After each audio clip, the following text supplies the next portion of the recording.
ത്രിയേക ദൈവത്തിൻ്റെ വലിയ തിരുനാമം മഹത്വപ്പെടുമാറാകട്ടെ. അനുഗ്രഹിക്കപ്പെട്ട വാത്സല്യ സഹോദരങ്ങളെ, സങ്കീർത്തന മാതിരിയുടെ 161 എപ്പിസോഡിലേക്ക് പ്രാർത്ഥനാപൂർവ്വം ഹൃദ്യമായി ഏവരെയും സ്വാഗതം ചെയ്യുന്നു. ഓരോ എപ്പിസോഡുകളിലൂടെയും ദൈവശബ്ദമായ, ദൈവത്തിൻ്റെ വെളിപ്പാടായ, ഭക്തൻ്റെ സമർപ്പണമായ ഓരോ കീർത്തനങ്ങളും സങ്കീർത്തനമായി, സദ്കീർത്തനമായി ധ്യാനിക്കുവാനും പഠിക്കുവാനുമുള്ള ഒരവസരം ദൈവം നമുക്ക് ഒരുക്കിയിരിക്കുകയാണ്. അനുദിന ജീവിതത്തിൻ്റെ തിരക്കേറിയ ജീവിതയാത്രയിൽ അല്പസമയം പ്രാർത്ഥനയോടും വിശ്വാസത്തോടും തുറന്ന മനസ്സോടും ഈ ഒരു എപ്പിസോഡിൻ്റെ ഭാഗമാകുവാൻ കഴിയുന്നത് അനുഗ്രഹമായി ഞാൻ കരുതുകയാണ്. 39-ാം സങ്കീർത്തനം 6 മുതലുള്ള വാക്യങ്ങൾ ഈ എപ്പിസോഡിൽ ധ്യാന വിഷയമായി സമർപ്പിക്കുകയാണ്. മനുഷ്യരൊക്കെയും വെറും നിഴലായി നടക്കുന്നു നിശ്ചയം, അവർ വ്യർത്ഥമായി പരിശ്രമിക്കുന്നു നിശ്ചയം, അവർ ധനം സമ്പാദിക്കുന്നു, ആരനുഭവിക്കുമെന്നറിയുന്നില്ല. എന്നാൽ ഇപ്പോൾ യഹോവേ, ഞാൻ എന്തിനായി കാത്തിരിക്കുന്നു? എൻ്റെ പ്രത്യാശ നിന്നിലാകുന്നു. എൻ്റെ സകല ലംഘനങ്ങളിൽ നിന്നും എന്നെ വിടുവിക്കണമേ. എന്നെ ഭോഷൻ്റെ നിന്ദയാക്കി വെക്കരുതേ. ഞാൻ വായ് തുറക്കാതെ ഊമനായിരുന്നു, നീയല്ലോ അങ്ങനെ വരുത്തിയത്. നിൻ്റെ ബാധ എങ്കിൽ നിന്ന് നീക്കണമേ. നിൻ്റെ കൈയുടെ അടിയാൽ ഞാൻ ക്ഷയിച്ചിരിക്കുന്നു. ഈ എപ്പിസോഡിൻ്റെ ആദ്യ ഭാഗത്ത് 39-ാം സങ്കീർത്തനം 6 മുതൽ 10 വരെയുള്ള ഭാഗം ധ്യാന ചിന്തയ്ക്കായി സമർപ്പിക്കുകയാണ്. എൻ്റെ നാളുകൾ 4 വിരൽ നീളമാക്കിയിരിക്കുന്നു. എൻ്റെ ആയുസ് നിൻ്റെ മുൻപാകെ ഏതുമില്ലാത്തതുപോലെ ഇരിക്കുന്നു. ഏതു മനുഷ്യനും ഒരു ശ്വാസമത്രേ എന്ന് ഒരു പ്രാപഞ്ചിക സത്യം പറഞ്ഞു പഠിപ്പിച്ച സങ്കീർത്തനക്കാരൻ തുടർന്ന് അതിൻ്റെ ഒരു വിശകലനത്തിലേക്ക് ധ്യാനാത്മകമായി പ്രവേശിക്കുകയാണ്. മനുഷ്യരൊക്കെയും വെറും നിഴലായി നടക്കുന്നു നിശ്ചയം, അവർ വ്യർത്ഥമായി പരിശ്രമിക്കുന്നു, ധനം സമ്പാദിക്കുന്നു, ആരറിയുമെന്നറിയുന്നില്ല. അതായത് സങ്കീർത്തനക്കാരൻ്റെ കാവ്യഭാവം ഹൃദ്യമായി ഇവിടെ അവതരിപ്പിക്കുന്നു. മനുഷ്യരൊക്കെയും വെറും നിഴലായി നടക്കുന്നു. നിഴലിൻ്റെ പ്രത്യേകത എന്ന് പറയുന്നത്, നിഴലിന് ഒരു സ്പെഷ്യൽ എൻറ്റിറ്റി ഇല്ല, ഒരു ഇൻഡിപെൻഡൻ്റ് എൻറ്റിറ്റി ഇല്ല. അതാരുടെയോ എന്തിൻ്റെയോ ഒരു നിഴലാണ്. അതായത് ഒരു മനുഷ്യൻ്റെ നിഴലാണെങ്കിൽ പോലും അതവൻ്റെ ഒറിജിനൽ ഭാവത്തെ കാണിക്കുന്നില്ല, രൂപത്തെ കാണിക്കുന്നില്ല. രൂപമില്ലാത്ത, എന്നാൽ ആ വ്യക്തി ചലിക്കുന്നതിനനുസരിച്ച് നടക്കുന്ന ഒരു ഭാവം മാത്രം. രൂപമില്ലാത്ത, ശക്തിയില്ലാത്ത, ചിലപ്പോൾ ഡൈവേർട്ട് എഫക്റ്റിൽ കാണിക്കുന്ന ഒരു ഭാവമാണ് നിഴലെന്ന് പറയുന്നത്. ഈ ഷാഡോ എന്ന് നമ്മൾ പറയാറുണ്ട്. നിഴലിന് കാവ്യാത്മക ഭാഷയിൽ ഒരുപാട് അർത്ഥങ്ങളുണ്ട്. നമ്മളുടെ ഓരോരുത്തരുടെയും നിഴലിൻ്റെ ഒരു പ്രത്യേകത പല സമയം പല രീതിയിലാണ്. ചിലപ്പോൾ നട്ടുച്ചയ്ക്ക് നോക്കിയാൽ നിഴല് പോലും മറഞ്ഞിരിക്കുന്ന ഒരു അനുഭവമുണ്ട്. ചിലപ്പോൾ നിഴല് മുൻപിലാകാം, പിന്നിലാകാം, വശങ്ങളിലാകാം, വലിയ രൂപം പ്രാപിക്കാം. പക്ഷേ ഈ വലിയ രൂപം പ്രാപിച്ചാലും ഒരു വ്യക്തിയുടെ, ഒരു സാധനത്തിൻ്റെ ഒറിജിനൽ രൂപം കാണിക്കാൻ നിഴലിന് പറ്റുന്നില്ല. അതായത് ഒരു സ്പെഷ്യൽ എൻറ്റിറ്റി ഇല്ലാത്ത ഒരു വസ്തു ചലിക്കുന്നതിനനുസരിച്ച് ചലിക്കുകയും മാറുന്നതിനനുസരിച്ച് മാറുകയും സൂര്യപ്രകാശത്തിൻ്റെ ഭാവമനുസരിച്ച് രൂപം മാറുകയും ചെയ്യുന്ന ഒരനുഭവമാണ് ഓരോ നിഴലിനെയും വ്യതിരിക്തമാക്കുന്നത്. ഇവിടെ അങ്ങനെയുള്ള ഒരു അനുഭവത്തിലേക്ക് മനുഷ്യനെ സങ്കീർത്തനക്കാരൻ അവതരിപ്പിക്കുകയാണ്. മനുഷ്യരൊക്കെയും വെറും നിഴലായി നടക്കുന്നു. മനുഷ്യനെപ്പറ്റി പറയാൻ ഒത്തിരി കാര്യങ്ങളുണ്ട്. ബുദ്ധിയെക്കുറിച്ചും ശക്തിയെക്കുറിച്ചും ഒക്കെ പറയാം. നമുക്ക് നമ്മളെക്കുറിച്ച് പറഞ്ഞു കഴിഞ്ഞാൽ നമുക്ക് ഒത്തിരി കാര്യങ്ങളുണ്ട്. കുടുംബ പാരമ്പര്യമുണ്ട്, സൗന്ദര്യമുണ്ട്, ആരോഗ്യമുണ്ട്, വിദ്യാഭ്യാസമുണ്ട്, ബന്ധങ്ങളുണ്ട്, ബന്ധനങ്ങളുണ്ട്, ഒരുപാട് കാര്യങ്ങളുണ്ട്. പക്ഷേ സങ്കീർത്തനക്കാരൻ ഇവിടെ മനുഷ്യനെക്കുറിച്ച് പറയുമ്പോൾ മനുഷ്യനെക്കുറിച്ച് വ്യാഖ്യാനിക്കുന്നത് ഒരു വലിയ കാവ്യാത്മകതയോടെ, അതോടൊപ്പം തന്നെ ഒരു പ്രാപഞ്ചിക സത്യം പോലെ ഒരു കൃത്യമായ ഭാവനയോടെ പറയുന്നു. അല്ലയോ, എന്തൊക്കെയുണ്ടേലും നമ്മുടെയൊക്കെ ജീവിതമെന്ന് പറയുന്നത് അത് തന്നെ ഉൾപ്പെടെ ചേർത്തുകൊണ്ടാണ് പറയുന്നത്. മനുഷ്യനൊക്കെ വെറും നിഴല് പോലെയാണ് എന്ന് വെച്ചാൽ, നിഴല് പോലെ എന്ന് പറയുമ്പോൾ ഒരു കാര്യം ഓർത്തോണം, നമ്മളുടെയൊക്കെ ജീവിതത്തിൽ എപ്പോഴും ഓർത്തോണം, നിങ്ങൾ ഞാനുമൊക്കെ ജീവിക്കുന്ന ലോകത്തിൽ നമ്മൾ ആരുടെയെങ്കിലുമൊക്കെ നിഴലാണെന്ന് പറയുന്നതിനേക്കാൾ ഉപരി ദൈവരൂപത്തിൻ്റെ ഭാവങ്ങളാണ്, ദൈവത്തിൻ്റെ മറവിലാണ് നമ്മൾ ഞാനുമൊക്കെ ആയിരിക്കുന്നതെന്ന് പറയുന്ന സാക്ഷിക്കുന്ന ഒരു അനുഭവം ഉണ്ടാകണം. മനുഷ്യൻ വെറും നിഴല് പോലെ നടക്കുന്നു നിശ്ചയമെന്ന് പറയുമ്പോൾ അതിലൊരു നിരാശ കലർന്ന ഒന്നുമില്ലാത്ത ഒരു അനുഭവം ഉണ്ടാകണ്ട. ദൈവമേ, നിൻ്റെ നിഴലിൻ്റെ മറവിലാണ് ഞാൻ, നിൻ്റെ നിഴലാണ് ഞാൻ. അപ്പം ദൈവത്തിൻ്റെ നിഴൽഭാവമായ, ദൈവത്തിൻ്റെ മറവായ, ദൈവത്തിൻ്റെ രൂപമായ ഒരനുഭവമാണ് എനിക്ക് നിങ്ങൾക്കുമൊക്കെ ഉള്ളതെന്നുള്ളൊരു സാക്ഷ്യം എപ്പോഴും ഉണ്ടാകണം. ഇന്ന് നമുക്ക് നഷ്ടപ്പെട്ടു പോകുന്ന ഒരു കാര്യം ഇതാണ്. നമ്മൾ ഓരോന്നിൻ്റെ മറവിലാകാൻ ആഗ്രഹിക്കുന്നു, തണലാന്ന് വിചാരിക്കുന്നു. ചില നിഴലുകളിൽ നിന്നുകൊണ്ട് തൽക്കാലത്തേക്ക് നമ്മൾ ഒരു മറവും പൊരുളും കാണാൻ ശ്രമിക്കാറുണ്ട്. നല്ല ചൂട് വരുമ്പോൾ ഒരു വൃക്ഷത്തിൻ്റെ മറവ്, ചിലപ്പോൾ ഒരു ഫ്ലെക്സിൻ്റെ മറവ്, ഒരു കെട്ടിടത്തിൻ്റെ നിഴൽ, ഇത് മതി. ചിലപ്പോൾ ഒരു വാഹനത്തിൻ്റെ മറവ്. പക്ഷേ നമ്മളുടെയൊക്കെ വിചാരമെന്ന് പറയുന്നത് ഇതൊക്കെ നിത്യമായിട്ടുള്ളതാണെന്നാണ്. ഇന്ന് നമ്മൾ പൊരുളാണെന്ന് പറയുന്ന പലതും നിഴലുകളാണ് പ്രിയമുള്ളവരെ. ഇത് നിത്യമായിട്ട് നിൽക്കുന്നതില്ല. വാഹനത്തിൻ്റെ മറവിൽ നിൽക്കുമ്പോൾ, നിഴലാന്ന് വിചാരിച്ച് നിൽക്കുമ്പോൾ വണ്ടി പോയി കഴിഞ്ഞാൽ ആ നിഴൽ പോയി. വൃക്ഷത്തിൻ്റെ നിഴലിൽ നിൽക്കുമ്പോൾ സൂര്യപ്രകാശം മാറുമ്പോഴോ അല്ലെങ്കിൽ ആ മരം വെട്ടിയിട്ടാലോ ആ നിഴൽ പോയി. ഒരു കെട്ടിടത്തിൻ്റെ മറവിൽ നിന്നാൽ തീർച്ചയായിട്ടും പ്രകാശം മാറുന്നതിനനുസരിച്ച് ആ നിഴലും മാറി. ചിലപ്പോൾ ചില മനുഷ്യരുടെ തന്നെ നിഴലിൽ നിൽക്കാൻ നമുക്ക് പറ്റും. പക്ഷേ അങ്ങോട്ടും ഇങ്ങോട്ടും മനുഷ്യൻ ചലിച്ചു കഴിഞ്ഞാൽ അത് മാറും. അതുകൊണ്ടൊരു കാര്യം നമ്മളെ പഠിപ്പിക്കുകയാണ്, മനുഷ്യൻ വെറും നിഴലായി നടക്കുന്നു നിശ്ചയമെന്ന് പറയുമ്പോഴും നിങ്ങളും ഞാനുമൊക്കെ ആകേണ്ടത് ദൈവത്തിൻ്റെ നിഴലിലായിരിക്കണം, ദൈവത്തിൻ്റെ മറവിലായിരിക്കണം. നിലനിൽപ്പിന് വേണ്ടി അങ്ങോട്ടും ഇങ്ങോട്ടും ചാടിക്കളിക്കാൻ പാടില്ല. ഒരു നിത്യത നമുക്കുണ്ടാകണം. അത് ദൈവം തരുന്ന നിത്യത മാത്രമേ ഉള്ളൂ. അത്യുന്നതൻ്റെ മറവിലായിരിക്കുന്നവന് ഭയപ്പെടേണ്ട വരികയില്ല. അതുകൊണ്ടാണ് പറയുന്നത്, അത്യുന്നതൻ്റെ മറവിൽ വസിക്കുകയും സർവശക്തൻ്റെ നിഴലിൻ കീഴിൽ പാർക്കുകയും ചെയ്യുന്നവൻ. ആ ഒരു അത്യുന്നതൻ്റെ മറവിലായിരിക്കാൻ, അത്യുന്നതൻ്റെ നിഴലിലായിരിക്കാനുള്ളൊരു വലിയൊരു ആഹ്വാനം നിഴല് പോലെ നടക്കുന്ന മനുഷ്യനുണ്ട് എന്ന് സങ്കീർത്തനക്കാരനെ ഓർപ്പിക്കുകയാണ്. രണ്ടാമത് ഞാൻ സൂചിപ്പിച്ചല്ലോ, നിഴലിന് പ്രത്യേക ഭാവമൊന്നുമില്ല. എന്തിൻ്റെയോ ഏതെങ്കിലും ഒരു വസ്തുവിൻ്റെ നിഴല് മാത്രമാണ്, ഒരു ഡൈവേർട്ടഡ് ഇമേജ് മാത്രമാണ് ഓരോ നിഴലും. ഇന്ന് നമ്മളുടെ ജീവിതത്തെക്കുറിച്ച് നമ്മൾ ഒരുപാട് സ്വപ്നം കാണുന്നുണ്ട് പ്രിയമുള്ളവരെ. ഞാൻ എന്തോ ഏതോ ഒക്കെ ആയി, എവിടേക്കോ ആയി, എന്തൊക്കെയോ ആകാനുള്ള ഓട്ടമാണെന്ന് നമ്മൾ പലപ്പോഴും ചിന്തിക്കാറുണ്ട്. എന്നാൽ നിഴല് പോലെ നടക്കുന്നു എന്ന് പറയുമ്പോൾ നമ്മൾ ചിന്തിച്ചോണം, ഇന്നുവരെയും നമ്മൾ കാണുന്നത് പോലെയൊന്നുമല്ല നമ്മളെക്കുറിച്ച് ലോകം കാണുന്നത്, സമൂഹം കാണുന്നത്. ദൈവം നമ്മളെക്കുറിച്ച് വീക്ഷിക്കുന്നതും നമ്മൾ കാണുന്നത് പോലെയൊന്നും ആകണമെന്നില്ല. അതുകൊണ്ട് ഒരു കാര്യം ആലോചിച്ചോണം, ഞാൻ വലിയ സൗന്ദര്യമുള്ളവനാണ്, ബുദ്ധിമാനാണ്, മിടുക്കനാണെന്നൊക്കെ പറയുമ്പോൾ ആ നിഴലിൻ്റെ ഒരു ഒരു ഡൈവേർട്ടഡ് ഇമേജ് എങ്ങനെയാണോ, ഭംഗിയില്ലാത്ത ഇരുണ്ട് കിടക്കുന്ന രൂപം എങ്ങനെയാണോ അത്ര മാത്രമേ നമ്മൾക്കുള്ളൂ. നമ്മുടെ സ്വന്തം ഇഷ്ടപ്രകാരം ചലിക്കാൻ പറ്റത്തില്ല, നമ്മളുടെ സ്വന്തം ഇഷ്ടപ്രകാരം രൂപം പ്രാപിക്കാൻ പറ്റത്തില്ല, അതിൻ്റെ ഭംഗിയോ ഭാവമോ ഒന്നുമില്ല. അപ്പോൾ സ്വന്തം ഇഷ്ടപ്രകാരം ഭംഗിയും ഭാവവും ഇല്ലാതെ ചാടിക്കളിക്കുന്ന വികൃതമായ ഒരു രൂപം പോലെ മനുഷ്യൻ ഇന്നായിക്കൊണ്ടിരിക്കുകയാണ്. അതുകൊണ്ട് എൻ്റെ നിങ്ങളുടെയും സൗന്ദര്യവും നമ്മളുടെ ഭാവങ്ങളുമൊക്കെ ദൈവം തരുന്നതാകട്ടെ. ദൈവത്തിൻ്റെ സ്വരൂപമായിട്ട് മനുഷ്യൻ മാറുവാൻ തക്കവണ്ണം സാധിക്കണം. മനുഷ്യനൊക്കെയും വെറും നിഴലായി നടക്കുന്നു നിശ്ചയം.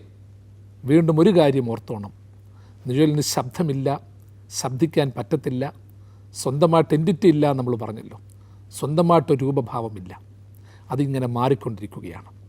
ജീവിതത്തിൽ മാറ്റങ്ങൾ ഒത്തിരിയുണ്ട് പ്രിയമുള്ളവരെ. സ്ഥിരതയില്ലാത്ത അനുഭവങ്ങളിലൂടെയാണ് നമ്മൾ കടന്നു പോകുന്നത്. നമ്മളുടെ തീരുമാനങ്ങൾക്ക് സ്ഥിരതയുണ്ടോ? നമ്മളെപ്പറ്റി നമുക്കുള്ള ഉറപ്പുകൾക്ക്, അഭിപ്രായങ്ങൾക്ക് സ്ഥിരതയുണ്ടോ? നമ്മളെക്കുറിച്ചുള്ള അഭിപ്രായങ്ങൾക്ക് സ്ഥിരതയില്ല. പിന്നെ പോട്ട് മറ്റുള്ളവരെക്കുറിച്ചുള്ള അഭിപ്രായം. ചിലർ പറയും ഞാൻ ഉറച്ചു നിൽക്കും. പ്രിയമുള്ളവരെ, നമുക്ക് ഉറച്ചു നിൽക്കാനൊന്നും പറ്റത്തില്ല. അതിങ്ങനെ മാറിക്കൊണ്ടിരിക്കും. കർത്താവിനെ അവൻ ജീവനുള്ള ദൈവത്തിൻ്റെ പുത്രനായ ക്രിസ്തു എന്ന് പറഞ്ഞ പത്രോസ് ഒരു പ്രത്യേക സമയത്ത് ഞാൻ അവനെ അറിയത്തില്ല എന്ന് പറഞ്ഞു പോകുന്ന അനുഭവം നമ്മൾ കേട്ടിട്ടുണ്ട്. ഇതുപോലെ പൊയ്ക്കൊണ്ടിരിക്കുകയാണ്. വീണ്ടും ഓർത്തോ, മനുഷ്യനൊക്കെയും നിഴല് പോലെ നടക്കുന്നു നിശ്ചയം. സങ്കീർത്തനക്കാരൻ ഉറപ്പിച്ചു പറയുകയാണ്. അതായത് നിശ്ചയം എന്നുള്ളതിന് ഹീബ്രു ഭാഷയിൽ വെറും നിശ്ചയം എന്നുള്ളതല്ല, 100%, അതായത് 100% ഷുവറിറ്റിയിൽ സൂചിപ്പിച്ചിരിക്കുന്ന കാര്യമാണ്, അറിവുള്ള കാര്യമാണ്.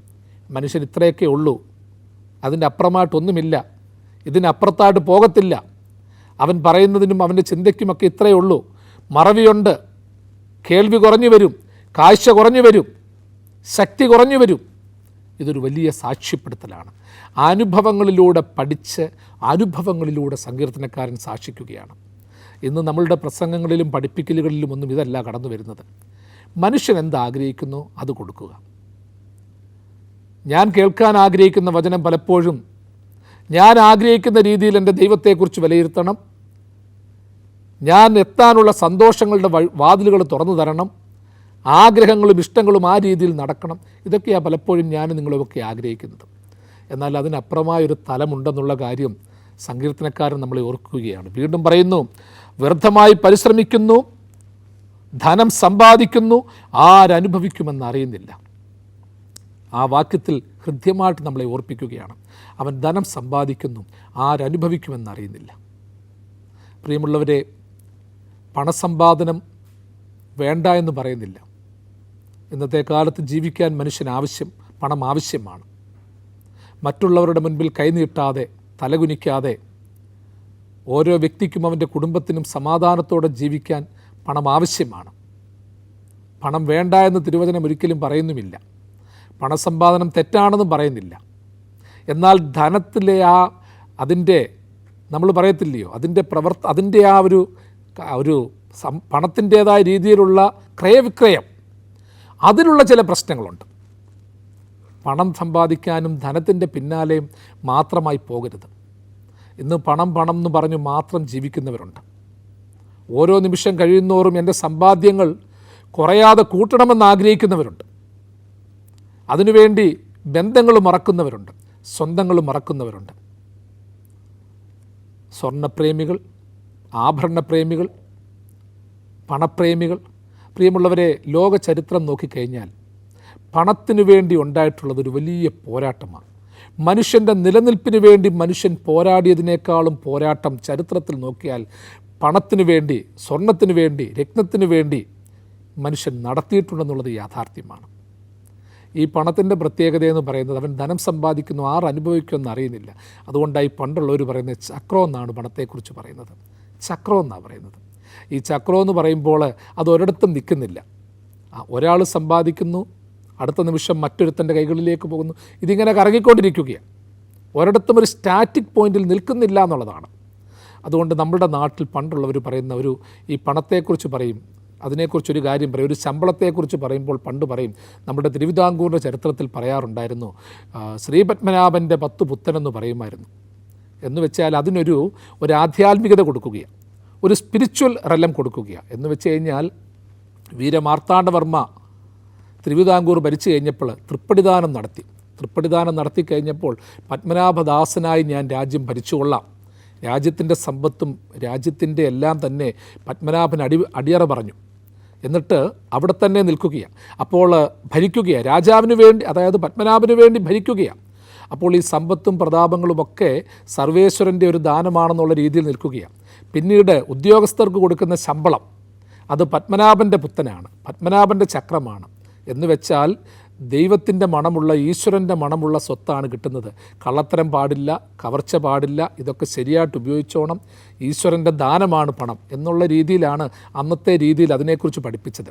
അതിന് വ്യാഖ്യാനങ്ങൾ ഒത്തിരി ഉണ്ടെങ്കിലും ഞാൻ ഒരു കാര്യം നിങ്ങളോട് ഓർപ്പിക്കട്ടെ പ്രിയമുള്ളവരെ, എനിക്കും നിങ്ങൾക്കുമൊക്കെ കിട്ടുന്ന പണവും സമ്പത്തുമൊക്കെ ദൈവത്തിൻ്റെ ദാനമാണ്. അത് മക്കൾ ദൈവത്തിൻ്റെ ദാനമാണെന്നുള്ളതുപോലെ പണവും ദൈവത്തിൻ്റെ ദാനമാണ്. കുറേ പേര് പണത്തിന് വേണ്ടി ഓടി നടക്കും, പക്ഷേ അനുഭവിക്കാൻ പറ്റുന്നില്ല. നമ്മളുടെയൊക്കെ ജീവിതത്തിൽ ആലോചിച്ചോണം, നമ്മളുടെയൊക്കെ കുടുംബത്തിലുള്ള പലരുടെയും ജീവിതാനുഭവങ്ങൾ കാണുമ്പോൾ നമ്മൾ ഓർത്തുകൊള്ളണം. മനുഷ്യൻ എത്രയോ നാൾ ഓടി നടന്ന് സ്വദേശത്തും വിദേശത്തും ഊണും ഉറക്കവുമില്ലാതെ പണം സമ്പാദിക്കുന്നു, നല്ല വീടുകൾ വയ്ക്കുന്നു, സ്വർണവും വെള്ളിയും വാങ്ങിക്കുന്നു, നിക്ഷേപങ്ങൾ ഷെയർ മാർക്കറ്റിലും അല്ലെങ്കിൽ റിയൽ എസ്റ്റേറ്റിലുമൊക്കെ ഉണ്ടാക്കുന്നു. പക്ഷേ ഇതെല്ലാം കഴിയുമ്പോഴത്തേക്ക് നാട്ടിൽ വന്ന് സമാധാനമായിട്ടൊന്ന് ജീവിക്കാൻ ആഗ്രഹിക്കുകയാണ്. ഒരാഴ്ച പോലും താൻ പണിത ഭവനത്തിൽ പാർക്കാൻ പറ്റാതെ പോകുന്നവർ, വലിയ കൊട്ടാരങ്ങളുണ്ടായിട്ടും ആ കൊട്ടാരങ്ങളിലെ ഒരു കിടക്കയിൽ ഒരു രാത്രി പോലും ചെലവഴിക്കാൻ പറ്റാതെ പോകുന്നവർ, കോടാനുകോടികളുടെ വീട് വെച്ചിട്ടും ധനത്തിൻ്റെ പ്രശ്നം മൂലം ആത്മഹത്യ ചെയ്തവർ, ഇങ്ങനെയൊക്കെയുള്ളവരൊക്കെ നമ്മളുടെ മുൻപിലുണ്ട്. സ്വന്തം ഭവനത്തിൽ സമാധാനത്തോടിരിക്കേണ്ടതിന് പകരം സ്വയമായി വെടിവെച്ച് മരിച്ചവർ, എത്രയോ വലിയ സ്ഥാപനങ്ങളുടെ മുതലാളിമാർ, ഉടമകൾ. പണമില്ലാഞ്ഞിട്ടാണോ? പണമില്ലാഞ്ഞിട്ടല്ല പ്രശ്നം, മറിച്ച് അതിനെ ഏത് രീതിയിൽ ഉപയോഗിക്കാൻ പറ്റാതെ പോകുന്നു, എങ്ങനെ ചെലവഴിക്കണമെന്നറിയാതെ പോകുന്നു. നമ്മളെപ്പോഴും ചിന്തിക്കേണ്ട ഒരു കാര്യമുണ്ട്, ഈ കേൾക്കുന്നവരെ പ്രത്യേകിച്ച് ഓർത്തോണം. അതായത് ദൈവം നമുക്ക് 5 ലക്ഷം രൂപ തന്ന് സമാധാനം തരുമെന്ന് ചിന്തിക്കരുത്. ഇനി നിങ്ങൾക്ക് 5 ലക്ഷം രൂപ അല്ല, ഒരു മാസം 10 ലക്ഷം രൂപ തന്നാലും ചിലപ്പോൾ 1 ലക്ഷം രൂപ കടമായിരിക്കും. ചിലർക്ക് ചിലപ്പോൾ മാസവരുമാനം 15 കാണത്തുള്ളൂ, 12 കാണത്തുള്ളൂ. പക്ഷേ എന്നാലും കിട്ടുന്നതിൽ നിന്ന് 1000 രൂപ ബാലൻസാണ്.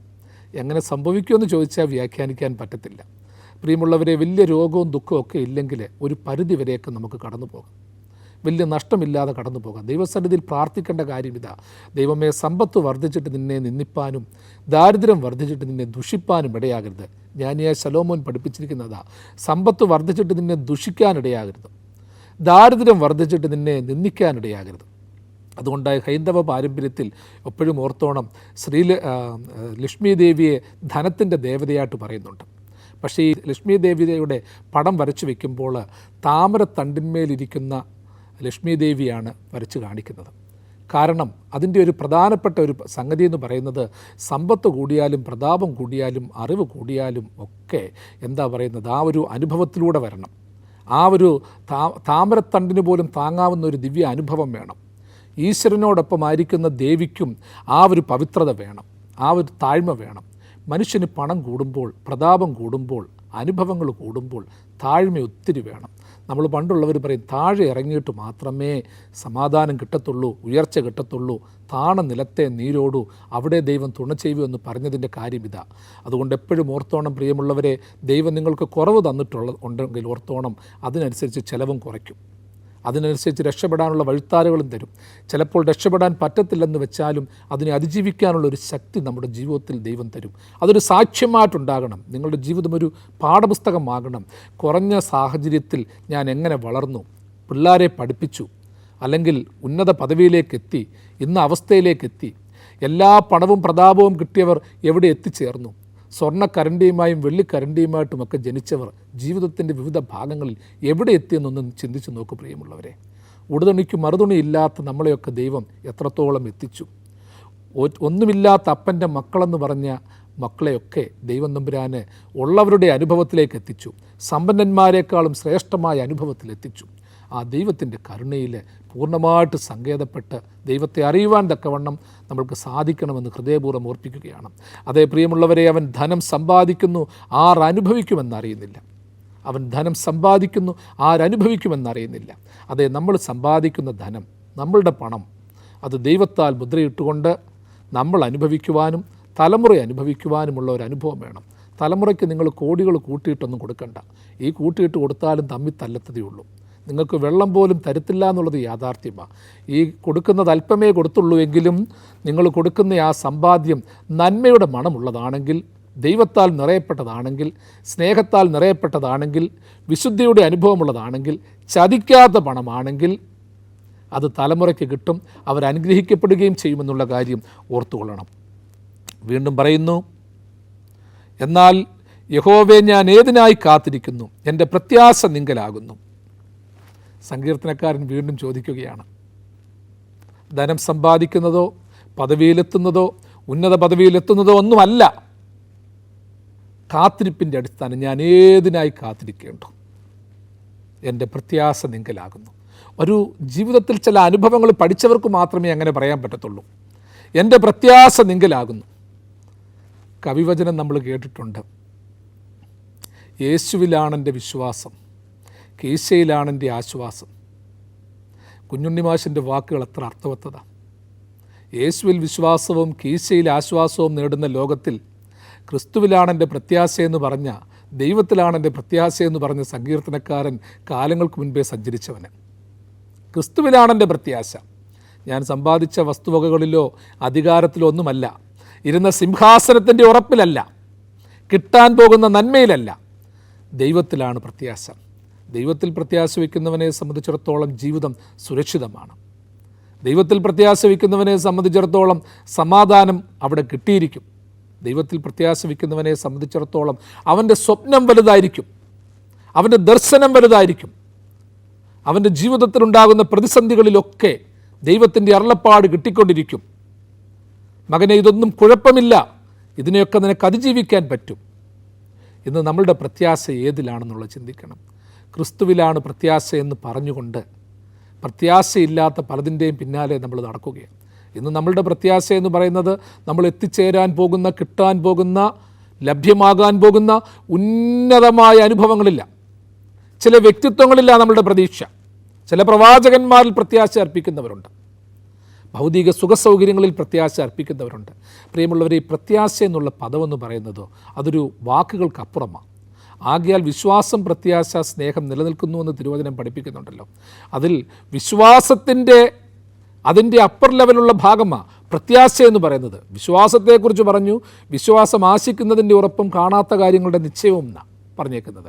അപ്പോൾ പ്രത്യാശ എന്ന് പറയുന്നത് ആ വിശ്വാസത്തിലൂടെ ലഭ്യമാകുന്ന ദിവ്യ അനുഭവങ്ങളെ പറ്റിയുള്ള ഉറപ്പും സാക്ഷ്യവുമാണ് പ്രത്യാശ എന്ന് പറയുന്ന ഒരു അനുഭവം.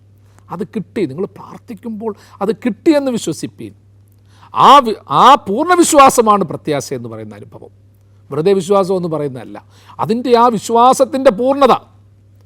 അതുകൊണ്ട് തന്നെ നമ്മൾ പാട്ടൊക്കെ പാടുമ്പോൾ ഞങ്ങൾ വിശ്വാസത്തോടൊരുങ്ങുന്നല്ല പറയുന്നത്. പ്രത്യാശയോടിതാ ഭക്തരങ്ങുണരുന്നേ, വന്നുദിക്കും പൊന്നുഷസ്സെ ഓർക്കും തോറും രമ്യം. വന്നുദിക്കും പൊന്നുഷസ്സെ ഓർക്കും തോറും രമ്യം. വിശ്വാസത്തിൻ്റെ പൂർണ്ണതയായ ക്രിസ്തുവിൽ ആശയർപ്പിക്കുന്ന ആ ജീവിതാനുഭവമാകുന്ന പ്രത്യാശ. ആ പ്രത്യാശയോടെ നമ്മൾ ഉണരണം. വീണ്ടും നമ്മൾ വായിക്കുന്നു, എൻ്റെ സകല ലംഘനങ്ങളിൽ നിന്നും എന്നെ വിടുവിക്കണമേ, പോഷൻ്റെ നിന്നയാക്കി വെക്കരുതേ. വീണ്ടും കഴിഞ്ഞ സങ്കീർത്തനങ്ങളിലൊക്കെ പറഞ്ഞ വാക്കും ആവർത്തിച്ച് പറയുകയാണ്. 38-ാം സങ്കീർത്തനത്തിലും 39-ാം സങ്കീർത്തനത്തിലും ആവർത്തിച്ച് പറയുന്നതാണ്. ഒരു പാപക്ഷമ ചോദിക്കുകയാണ്, എൻ്റെ സകല ലംഘനങ്ങളിൽ നിന്നും വിടുവിക്കണം. അതെ, ലംഘനം ക്ഷമിച്ചും പാപം മറച്ചും കിട്ടിയവൻ ഭാഗ്യവാൻ. സങ്കീർത്തനക്കാരൻ തന്നെ പറഞ്ഞിട്ടുണ്ടല്ലോ, ലംഘനം ക്ഷമിച്ചും പാപം മറച്ചും കിട്ടിയവൻ ഭാഗ്യവാൻ. യഹോവാകൃത്യം കണക്കിടാതെയും ആത്മാവിൽ കപടമില്ലാതെയും ഇരിക്കുന്ന മനുഷ്യൻ ഭാഗ്യവാൻ.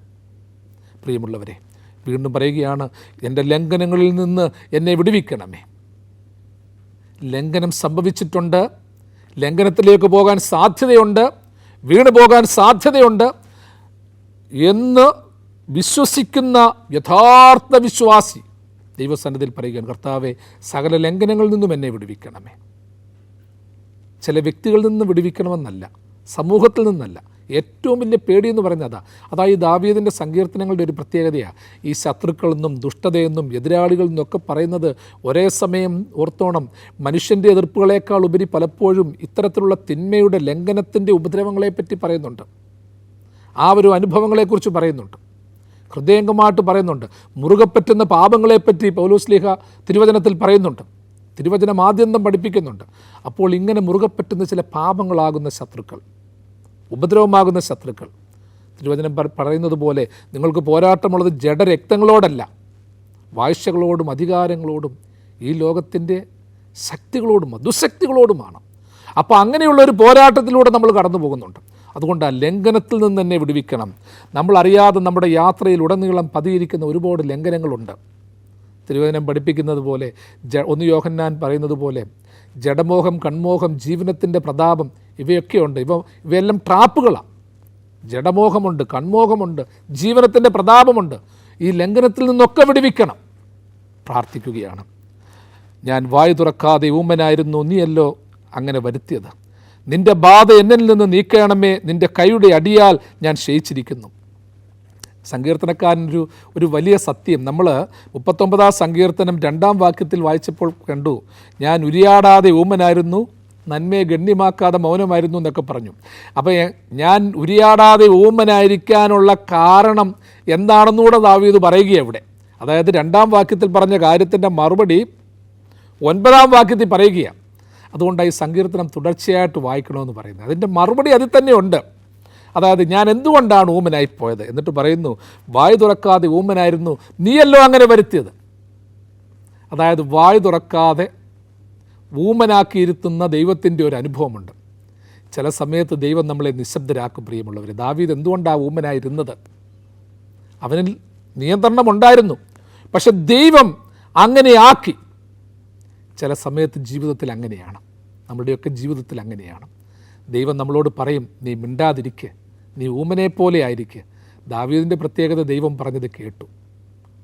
നമ്മുടെ കാര്യമെന്ന് പറയുന്നത് ദൈവമല്ല, ഇനി ആര് പറഞ്ഞാലും ഞാൻ പറയാനുള്ളതൊക്കെ പറയും, ഞാൻ ചെയ്യാനുള്ളതൊക്കെ ചെയ്യും. എൻ്റെ വയസ്സിലുമുള്ളവരെ ജീവിതത്തിൽ എപ്പോഴും ഓർത്തോണം. ചില കാര്യങ്ങളിൽ നമ്മൾ മൗനികളായി പോകുന്നത്, തല താഴ്ന്നു പോകുന്നത്, കൂനിപ്പോകുന്നത് ദൈവം തന്നെ ചില സമയത്ത് അങ്ങനെ കടത്തിവിടും. പ്രിയമുള്ളവരെ, കിളരം കുറഞ്ഞ എൻട്രൻസിലൂടെ പ്രവേശിക്കാൻ തല കുനിഞ്ഞേ പറ്റത്തുള്ളൂ. അത് തല കുനിക്കുകയല്ല, കയറണമെന്നുണ്ടെങ്കിൽ അങ്ങനെ പറ്റത്തുള്ളൂ. കീപ് സൈലൻസ് എഴുതിയിട്ടിനടുത്തൂടെ നമ്മൾ പോകുമ്പോൾ നിശബ്ദത പാലിച്ചേ പറ്റത്തുള്ളൂ. കാരണം അത് നിയമത്തിൻ്റെ ഭാഗമാണ്. അത് കുടുംബത്തിലും സമൂഹത്തിലുമൊക്കെ അങ്ങനെ വരണം. നിൻ്റെ ബാധ എങ്കിൽ നിന്ന് നീക്കണമേ, നിൻ്റെ കൈയുടെ അടിയാൽ ഞാൻ ക്ഷയിച്ചിരിക്കുന്നു. സങ്കീർത്തനക്കാരൻ യാഥാർത്ഥ്യത്തോടെ, വലിയൊരു യാഥാർത്ഥ്യ ബോധത്തോടെ ആ 10-ാം വാക്യത്തിൽ സാക്ഷിക്കുന്നു. ദൈവമേ, നിൻ്റെ ബാധ എങ്കിൽ നിന്ന് നീക്കണമേ, നിൻ്റെ കൈയുടെ അടിയാൽ ഞാൻ ക്ഷയിച്ചിരിക്കുന്നു. അതേ പ്രിയമുള്ളവരെ, ദൈവത്തിൻ്റെ ശിക്ഷ അനുഭവിക്കുന്ന മനുഷ്യൻ ഭാഗ്യവാനാണ്. ദൈവത്തിൻ്റെ കയ്യിൽ നിന്ന് അനുഗ്രഹങ്ങൾ മാത്രമല്ല, അടിയും കിട്ടിയെന്നിരിക്കും. നമ്മൾ പാടുന്നത് അതുകൊണ്ടാണ്. ദോഷമായിട്ടൊന്നുമെന്നോ എൻ്റെ താതൻ ചെയ്യുകയില്ല, എന്നെ അവനടിച്ചാലും അവൻ എന്നെ സ്നേഹിക്കുന്നു. കഷ്ടനഷ്ടമേറി വന്നാൽ ഭാഗ്യവാനായിത്തീരുന്നു ഞാൻ. സൗഭാഗ്യമുള്ള ആത്മജീവൻ കഷ്ടതയിൽ വർദ്ധിക്കുന്നു. നിൻ്റെ കൈയുടെ അടിയാൽ ഞാൻ ക്ഷയിച്ചിരിക്കുന്നു, നിൻ്റെ ബാധ എങ്കിൽ നിന്ന് മാറ്റണമേ. എന്നെ അനുഗ്രഹിക്കുന്ന കരം ചിലപ്പോൾ അടിച്ചെന്നും വരും. മാതാപിതാക്കൾ ശിക്ഷിക്കുന്നത് നശിക്കാനല്ല, രക്ഷപ്പെടാനാണെങ്കിൽ ദൈവത്തിൻ്റെ അടിയും ദൈവത്തിൻ്റെ ശിക്ഷയും ശിക്ഷണവും അഭ്യാസം തികഞ്ഞ് ഗുരുവിനെ പോലെ ആകുവാനുള്ള ഒരു വലിയ ആഹ്വാനമാണ്. ആ ഒരു ജീവിതാനുഭവത്തിൽ വളരുവാൻ ദൈവം തമ്പുരാൻ തൻ്റെ വലങ്കരം നീട്ടി സദാകാലവും നിങ്ങളെല്ലാവരെയും വാഴ്ത്തി അനുഗ്രഹിക്കുമാറാകട്ടെ.